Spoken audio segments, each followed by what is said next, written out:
Hello everyone, welcome to my YouTube channel. देखिए, important question की एक सीरीज चल रही थी, हम अगले क्वेश्चन करते हैं। तो अभी आपके एग्ज़ाम स्टार्ट हो गए होंगे, सभी के लगभग 1 या 2 दिन में स्टार्ट होने वाले हैं। तो हम स्टार्ट करते हैं पहले क्वेश्चन से। आज का पहला क्वेश्चन क्या है? लेंस की शक्ति क्या होती है? लेंस की शक्ति का SI मात्रक लिखिए। मोस्ट इम्पोर्टेंट क्वेश्चन है ये। तो सबसे इम्पोर्टेंट क्वेश्चन एग्ज़ाम के हिसाब से सबसे ज़्यादा इम्पोर्टेंट क्वेश्चन यही है। सबसे इम्पोर्टेंट क्वेश्चन यही है।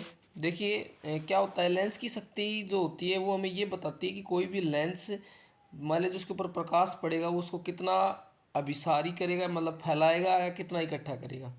ठीक है, उसको जो ये चीज़ बताएगी, उसके बारे में जो हमें बताता है, वो ही लेंस की शक्ति होती है एक्चुअल में।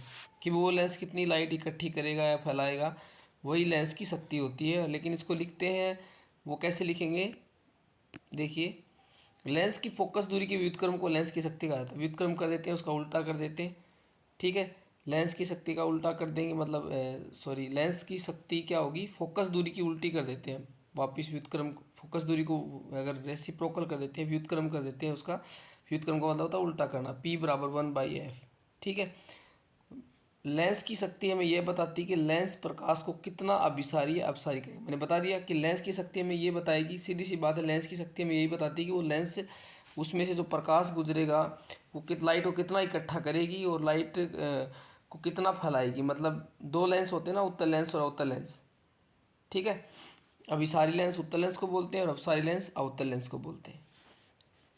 देखिए उसके बाद में, तो मतलब अभिसारी का मतलब हो गया लाइट को इकट्ठा करना, और अपसारी का मतलब लाइट को फैलाना। ठीक है, तो वो लेंस की शक्ति ही बताएगी उसके बारे में।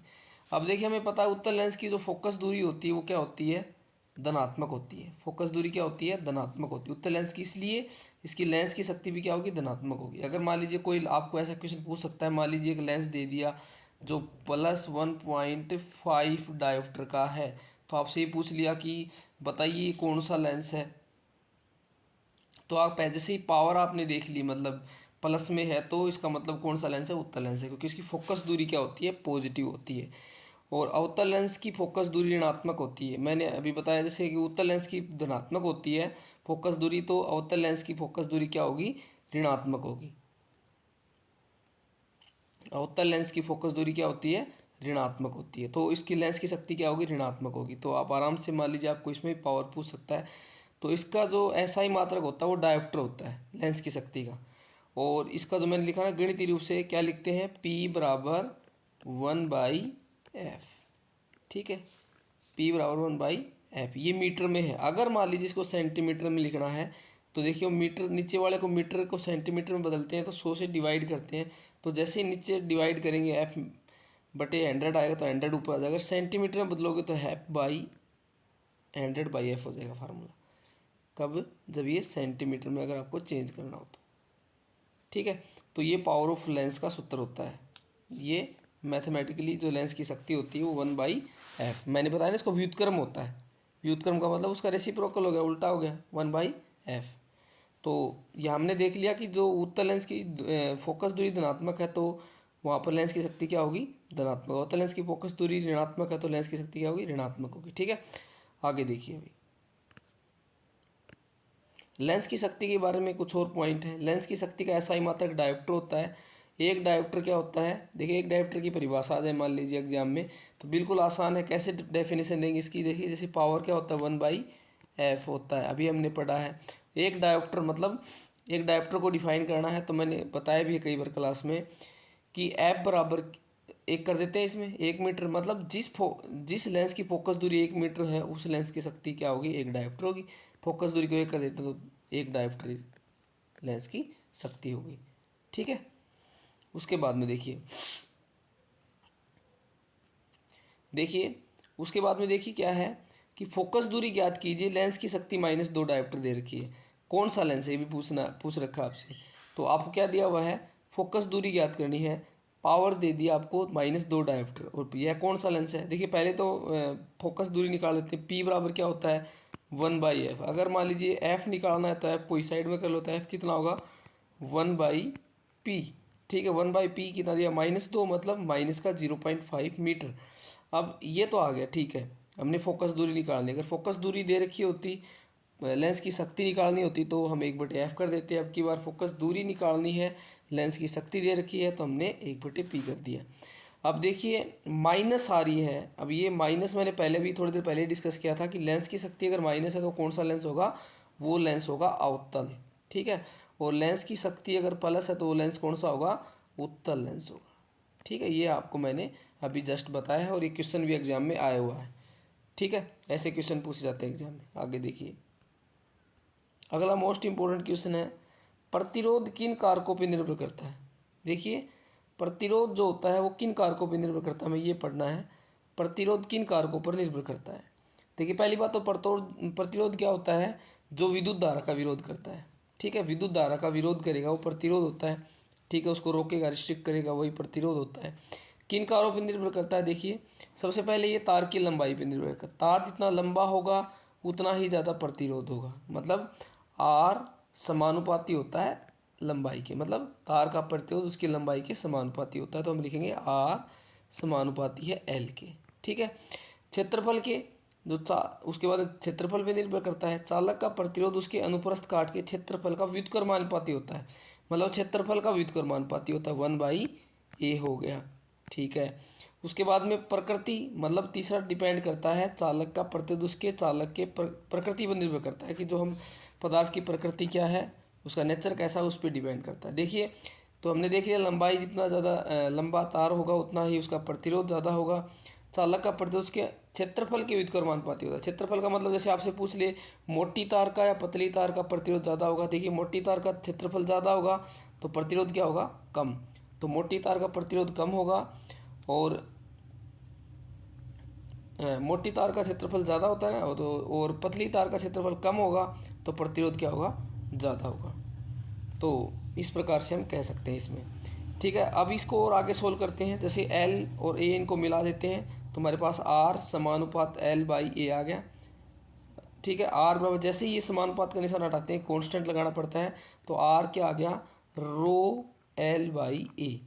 और यही जो रो है इसको हम क्या बोलते हैं, प्रतिरोधकता बोलते हैं। क्या बोलते हैं, प्रतिरोधकता, ठीक है। अब ये नई टर्म आ गई, प्रतिरोध से प्रतिरोधकता, आर बराबर रो L/A। अब प्रतिरोध का ऐसा ही मात्रक क्या होता है, ओम होता है। प्रतिरोध का ऐसा ही मात्रक क्या होता है, ओम। ये कई बार छोटे क्वेश्चन में पूछा जाता है, प्रतिरोध का ऐसा ही मात्रक लिखिए, तो क्या होता है, ओम होता है। आगे देखिए, प्रतिरोधकता का ऐसा ही मात्रक ओम होता है, ये मैंने पढ़ दिया। प्रतिरोधकता का ऐसा ही मात्रक क्या होगा, प्रतिरोधकता का ऐसा ही मात्रक होता है ओम मीटर, ठीक है, ओम मीटर। तो ये ध्यान रखना है कि प्रतिरोध का ऐसा ही मात्रक ओम होता है और प्रतिरोधकता का ऐसा ही मात्रक क्या होता है, ओम मीटर होता है। जैसे इसको हम प्रतिरोधकता के तो निकाल भी सकते हैं, आर बराबर रो L/A अभी निकाला हमने, रो को एक साइड में रख लो। आर का मात्रक क्या होता है, ओम, एरिया क्षेत्रफल का मीटर स्क्वायर और लंबाई का मीटर कट गया, ओम मीटर आ गया, ठीक है। इस तरह से आप इसको कर सकते हैं। और प्रतिरोध का ऐसा ही मात्रक ओम होता है, ठीक है। अगला क्वेश्चन देखिए, अगला क्वेश्चन है विभवांतर किसे कहते हैं। देखिए विभवांतर किसे कहते हैं, तो ये भी हमने कई बार डिस्कस किया है कि मान लीजिए किसी आवेश को अगर एक बिंदु से दूसरे बिंदु पर ले जाना है, जो हम कार्य करेंगे उसे विभवांतर कहते हैं। मान लीजिए इस बिंदु ए से बी पर ले जाना किसी आवेश को, जो हम वर्क डन करेंगे, जो कार्य हम करेंगे, वही विभवांतर होता है। और विभव क्या होता है, जब मान लीजिए किसी इन चार्ज को अनंत से किसी बिंदु पर लेकर, अनंत दूरी से किसी बिंदु पर लेके आते हैं, तो जो वर्क डन हम करते हैं वही क्या होता है, हमारा विभव। तो विभवांतर और विभव में यही अंतर होता है। अगर मान लीजिए एक बिंदु से दूसरे बिंदु पर ले जाने के लिए कार्य कर रहे हैं किसी चार्ज को, ये लिखा ना, एकांक आवेश को एक बिंदु से दूसरे बिंदु पर ले जाने के लिए किया गया कार्य क्या कहलाता है, विभवांतर कहलाता है। कई बार पेपर में पूछा जाता है, और इसका सूत्र होता है किया गया कार्य बटे आवेश, V बराबर W/Q, ठीक है। ये इसका फार्मूला होता है। इसके ऊपर कई बार छोटा सा न्यूमेरिकल भी आ जाता है, संख्यात्मक प्रश्न भी आ जाता है, आपको W दे दे, चार्ज आवेश दे दे, तो आप आराम से विभवांतर निकाल सकते हैं। तो विभवांतर का ऐसा ही मात्रक क्या होता है, वोल्ट होता है। क्या होता है, वोल्ट। ये भी कई बार पूछा गया है कि विभवांतर का ऐसा ही मात्रक लिखिए। आगे देखिए क्वेश्चन भी आया हुआ एक बार, विद्युत धारा किसे कहते हैं और इसका ऐसा ही मात्रक लिखिए। विद्युत धारा क्या होती है, पहले ही बता चुका हूँ, आवेश की प्रवाह की दर, जब आवेश बहने लग जाता है समय के साथ में, आवेश बटे समय क्या होता है, विद्युत धारा। विद्युत धारा को हम आई से रिप्रेजेंट करते हैं, Q/T, आवेश बटे समय। ठीक है, आवेश बटे समय। तो आवेश की प्रवाह की दर को विद्युत धारा कहते हैं। जैसे जैसे आवेश बहने लग जाता है किसी चालक में से, तो आवेश बहने से क्या होगा, विद्युत धारा उसमें उत्पन्न होती है। विद्युत धारा का SI मात्रक क्या होता है, एम्पियर होता है। मोस्ट इंपॉर्टेंट क्वेश्चन है, विद्युत धारा का SI मात्रक लिखिए, एम्पियर होगा। उसके बाद में है ओम का नियम। मोस्ट इंपॉर्टेंट क्वेश्चन है ओम का नियम भी। ठीक है, ओम का नियम परिभाषित कीजिए। ओम का नियम क्या होता है, किसी चालक में प्रवाहित विद्युत धारा उसके सिरों के बीच विभवांतर के समानुपाती होता है। मैंने बताया किसी चालक में, मान लीजिए कोई चालक है, उसमें विद्युत धारा प्रवाहित कर रही है, आई कर रही है, मान लीजिए ये आई से रिप्रेजेंट करते हैं, वो उसके विभवांतर के समानुपाती होगी। मतलब आई प्रोपोर्शनल टू वी कह दो, आई वी समानुपाती आई कह दो, बात बराबर ही है। और क्या कंडीशन है कि उसकी भौतिक अवस्थाएं न बदले, तापमान में परिवर्तन न हो, भौतिक अवस्थाएं न बदले, तो जो विभवांतर होता है वो विद्युत धारा के समानुपाती होता है। जैसे ये निशान हटाते हैं तो एक कांस्टेंट लगता है, V बराबर आई आर, और यही जो आर है वो क्या कहलाएगा, प्रतिरोध। यहीं से आया था आपका, तो आर क्या हो गया, प्रतिरोध हो गया। उसके बाद में देखिए, ये अगर आपसे पूछे ग्राफ के बारे में पूछे तो आप ग्राफ बना सकते हैं इसका। V I के बीच में ग्राफ बनाया हुआ है। ठीक है, V और I के बीच में हम ग्राफ अगर आपसे पूछे तो ग्राफ बना सकते हैं। ग्राफ कैसा आएगा, सीधी रेखा में आए, क्योंकि दोनों समानुपाती, और समानुपाती का ग्राफ कैसा होता है, स्ट्रेट लाइन आता है, सीधी रेखा में आता है। तो ये इसका ग्राफ हो गया। ठीक है, ये इसका सूत्र हो गया। आगे देखिए, उसके बाद में प्रतिरोध किसे कहते हैं, बताया ना, जो विद्युत धारा का प्रवाह का विरोध करता है, विद्युत धारा के प्रवाह का विरोध करता है, वो क्या होता है, प्रतिरोध होता है। अभी हमने इसके बारे में डिस्कस किया था। और आई बराबर क्या होता है, V बटे आर। आई बराबर क्या होता है, V बटे आर। ठीक है, आई बराबर V बटे आर। ठीक है, ये हमने ओम के नियम से अभी पढ़ा है। ये प्रतिरोध को हम दिखाते हैं। और जो उच्च प्रतिरोध वाले पदार्थ होते हैं उनको प्रतिरोधक भी कहा जाता है। ठीक है, उस जिनके प्रतिरोध ज़्यादा होता है उसे हम प्रतिरोधक भी कहते हैं। आगे देखिए, उसके बाद में देखिए मोस्ट इंपॉर्टेंट क्वेश्चन, टिंडल प्रभाव किसे कहते हैं, उदाहरण दीजिए। टिंडल प्रभाव क्या होता है, जब कोई प्रकाशपुंज वायुमंडल में, देखिए टिंडल प्रभाव का एक सीधा उदाहरण लेते हैं। अगर पेपर में अगर आपको नहीं पता है तो भी आप लिख सकते हैं। जैसे मान लीजिए कोई अपना कबाड़ वाला रूम होता है घर में, कोई कबाड़ वाला, या फिर हम जहाँ पर पशु रहते हैं, हमने कई बार देखा है कि मान लो उसमें काड़ा होता है छोटा, उसमें मान लीजिए प्रकाश गुजर रहा है, तो वो धूलकण वाला रूम है, उसमें धूलकण बहुत ज़्यादा है। तो आप देख लेना कभी भी उसमें से वो उस प्रकाश उसमें से दिखेगा और वो धूलकण उस प्रकाश के साथ दिखाई देंगे आपको। वही टिंडल प्रभाव होता है। ठीक है, जब कोई प्रकाशपुंज वायुमंडल में धुआं जो है, जल की सूक्ष्म बूंदें, धूल के निलंबित कण तथा वायु के अणु से टकराता है, तो उस प्रकाश का मार्ग दिखाई देने लगता था। आप देख लेना उसमें से आपको दिखाई देगा प्रकाश का मार्ग। जो अपना कबाड़ वाला रूम होता है उसमें भी आपने देखा होगा, थोड़ा सा प्रकाश आ रहा है तो बिल्कुल उसमें से धूल मिट्टी आपको दिखाई देगी। ठीक है, वो टिंडल प्रभाव कहलाता है। और टिंडल प्रभाव किस पे होता है, प्रकाश की प्रकीर्णन पर आधारित होता है। ये भी ध्यान रखना, प्रकाश के प्रकीर्णन पर आधारित होता है। ठीक है, ये वाला जो टॉपिक कई बार पूछ लिया जाता है, प्रकाश के परिकीर्णन की घटना है। कोलाइडी जो कण होते हैं, कोलाइडी कण ही होते हैं, जो ये मिट्टी वाले जो, ठीक है, उसको हम क्या कहते हैं, टिंडल प्रभाव कहते हैं। तो मैंने भी बताया, जब धुएं से भरे किसी कमरे में किसी सूक्ष्म छिद्र से कोई पतला प्रकाश किरण पुंज अगर प्रवेश करता है तो उसे हम टिंडल प्रभाव कहते हैं। ठीक है, तो मैंने आपको बता दिया टिंडल प्रभाव क्या होता है, इसका उदाहरण भी दे दिया। बिल्कुल आसान उदाहरण है, आप एग्जाम में लिख सकते हैं अपनी लैंग्वेज में भी इसको। ठीक है, आगे देखिए, प्रकाश का विक्षेपण किसे कहते हैं। देखिए, प्रकाश का विक्षेपण क्या होता है, जब मान लीजिए सूर्य का प्रकाश जब हम प्रिज्म में से गुजारते हैं तो वो 7 रंगों में टूट जाता है। कितने रंगों में टूट जाता है, 7 रंगों में, विबग्योर। ठीक है, 7 रंगों में टूट जाता है। तो कौन से कलर में टूटता है, देखिए 7 रंगों में टूटना क्या कहलाता है, विबग्योर। विबग्योर ये वाला। ठीक है, ये बड़ा इंपॉर्टेंट है। और आपसे कलर लगातार पूछे तो पहले बैंगनी, फिर जामुनी, फिर नीला, हरा, पीला, नारंगी और लाल, इसे पता लगा सकते हैं। तो प्रकाश का, जब सफ़ेद प्रकाश को हम प्रिज्म में से गुजारते हैं तो वह 7 रंगों में टूट जाता है, बट जाता है, उसे हम प्रकाश का विक्षेपण कहते हैं।